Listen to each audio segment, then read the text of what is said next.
Hello chess enthusiasts, my name is Miha and welcome to my Chess Realm YouTube channel and happy 2022. At the end of December there was a World Rapid Championship. Nodirbek Abdusatoro won, by the way. Lots of grandmasters were playing, lots of nice game, and let's go to the 12th round, a duel between Fabiano Caruana and Alexander Grishuk.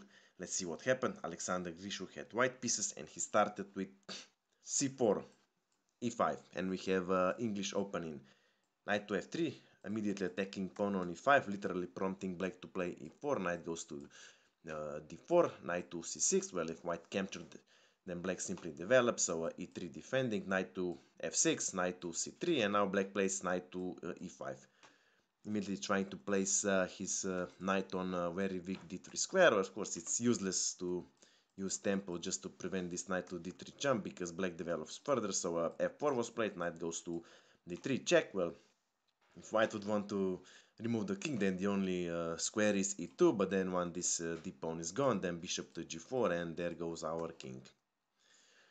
So white more or less has no other options but to capture on d3 with bishop, and now after e-pawn recaptures, this pawn on d3 is really like a bone in the throat. It's not defended, but it's not so easy to capture since white light square bishop is gone. So first white castles king side. And now black's tries the center, d5 was played, c-pawn captures on d5, knight recaptures, and white decides to trade more material, so knight captures on d5 and queen recaptures.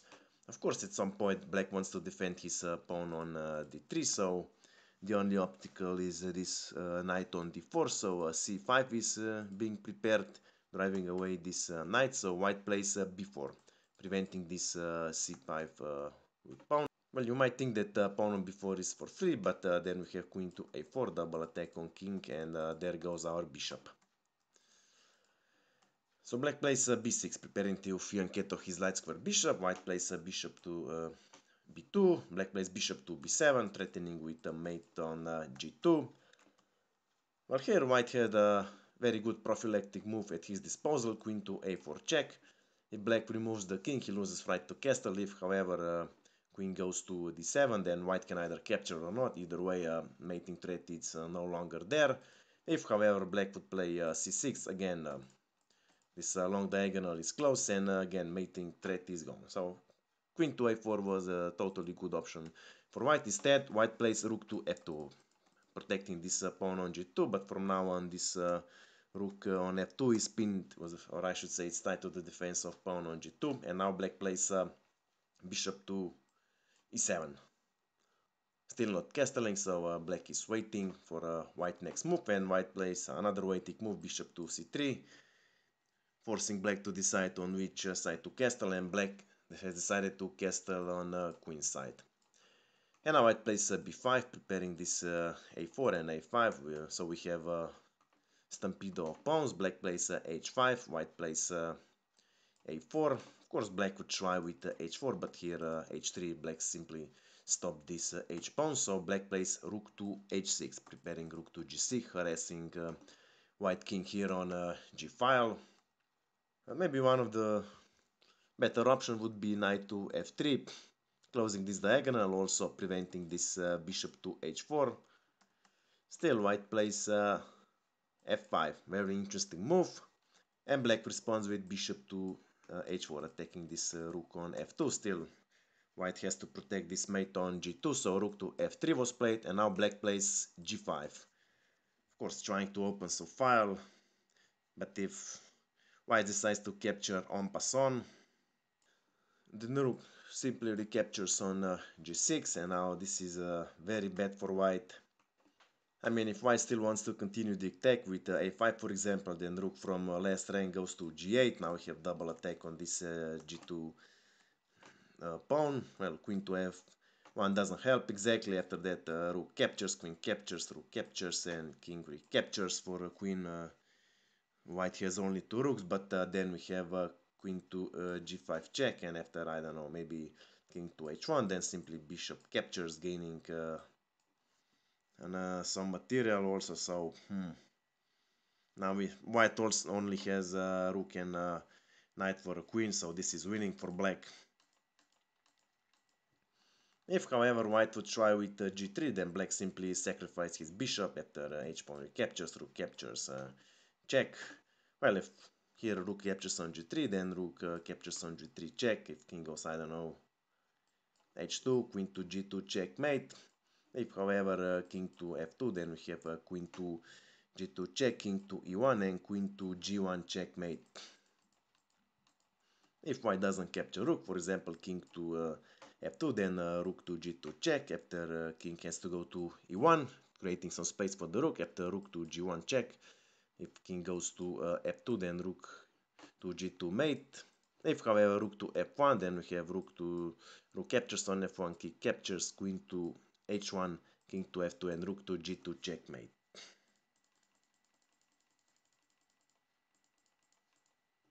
So the bottom line is white cannot capture en passant because open g file is deadly for white.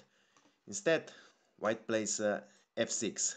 And now, of course, black plays g4, trying to drive this rook away, trying somehow to mate here on g2. Of course, white cannot remove the rook. Instead, white plays knight to f5.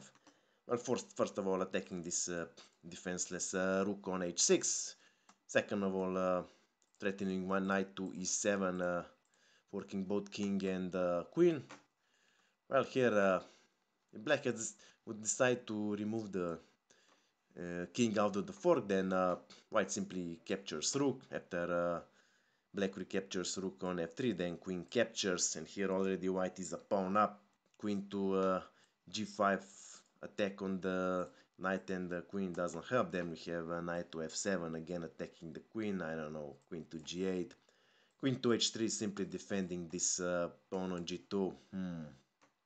Yeah, queen can of course capture, but then white recaptures still with additional material. Here white is much better.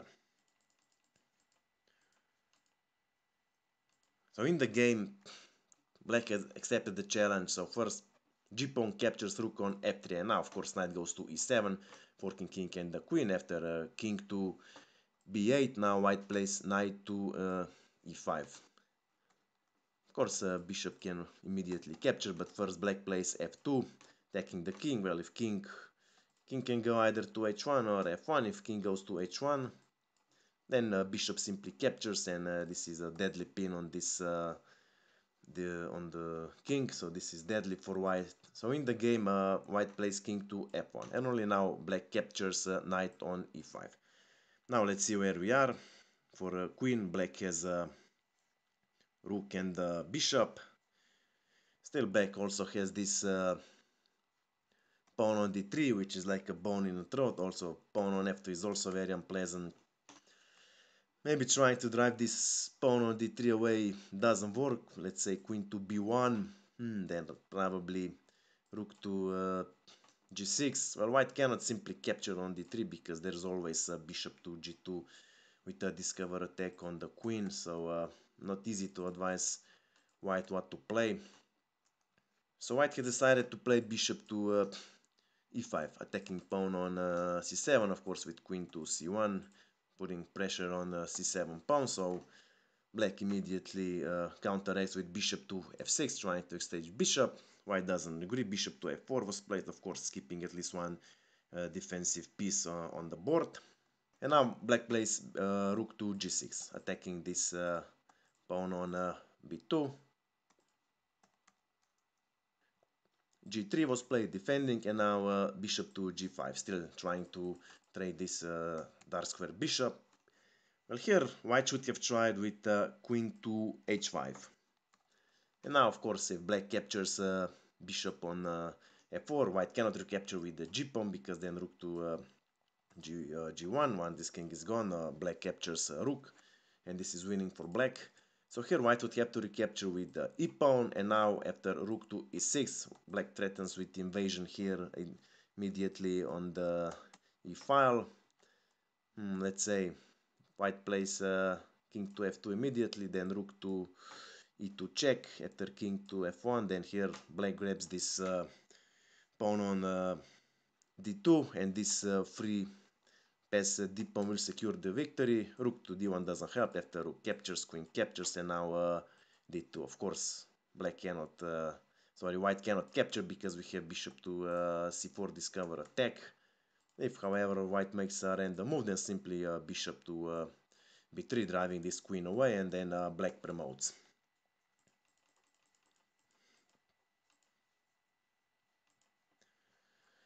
So here maybe white could try rook to c1, still after rook to e2, rook to c3, trying to grab this pawn, then we have rook to d2, and then after queen to e5, targeting this pawn on c7, here black could force a draw with a perpetual check after rook to d1, king captured as there is no other option, rook to d2 check. Of course king cannot go to e1 because then we have rook to e2, double attack on king and queen. So here white would have to go back to f1, rook to d1 and so on, and we have a threefold repetition.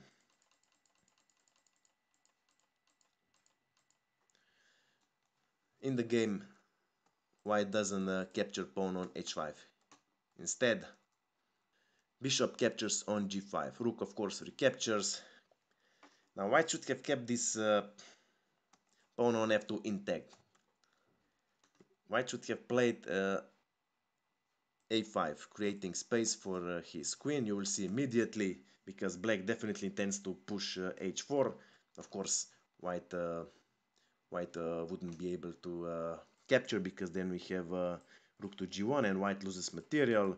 So here after h4, white could save the game with queen to a4, and after h-pawn captures on g3, h-pawn recaptures, h-pawn recaptures, rook captures on g3. Now white can play e4, closing this long diagonal. After bishop goes back to b7, now white can capture, let's say, difficult position to analyze. Still black has practical chances of drawing the game, but instead in the game white plays king captures on f2, and now of course black plays h4. White of course cannot capture, because then we have rook to f5 check. If king goes to e1, then black simply plays rook to g8, and he's going to mate here on the first rank. There's literally nothing white can do about it to stop it. If however king goes to g3, then again rook to g8 check, king to h3, bishop to g2 checkmate. If however white defends with queen, then we have rook to f3 check, king to g2, rook to g4 check, king to h1, and rook to f1 double attack, and it's checkmate. So white cannot capture a pawn on h4. Instead, white plays e4, trying to open some files for his queen. So black captures on e4, queen goes to e1. Maybe white was hoping, let's say, for a queen to e7, double attack here on these two rooks. But before removing the bishop, black plays h-pawn captures on g3 check, h-pawn recaptures, and now rook to f5 check. Now king can go either to g1 or e3. Well, let's see. If king goes to e3, then bishop to b7 is very unpleasant, because black threatens rook to e8, skewering the king. So here white would have to remove the queen, let's say to d1, and then let's say f6 is also very unpleasant. If white, let's say, plays a5, then we have rook to e5 check. King cannot go to f4 because rook to d4 checkmate. So here king could only go to f2, and then we have this rook to h8, threatening rook to h2 we check. When king will go back to the first rank, then we have also rook to h1 with a deadly attack, gaining material. Well, g4 doesn't help. After that, rook to h2 check, king to g3, let's say rook to g1 check, king to f4, rook to f2 check, king back to g3, and then rook to e2. Rooks are connected, black is done. For example, white makes a random move, then simply rook to f3 check, king to h4, and rook to h2 checkmate. There are of course other variations, but in all of them white is lost. So in the game, white plays king goes to g1. Now bishop on e4 is still under attack, so bishop goes back to e4. Well, white might have very well resigned here. Still g4 was played, and now rook goes to g8. Pawn is pinned, so cannot capture rook on f5. Queen to g3 was played, defending the pawn. Rook to f3, attacking the queen. Queen goes back to g2, and now f5, trying to open this g file. Of course, why doesn't open? g5 was played, and now f4, threatening rook to g3, gaining this material. King to h2 doesn't have, then simply rook to h1, and king has to go back, and then we have this skewer again, where it's made in a couple of moves. I'll leave it for you to find it. But anyway, realizing that all is lost in this position, Alexander Grischuk resigned the game. So I hope you like this game. I hope you have learned something from it. If you have any questions, my email is below in the description. Of course, I invite you to visit my Instagram page. Stay safe, stay healthy, happy 2022.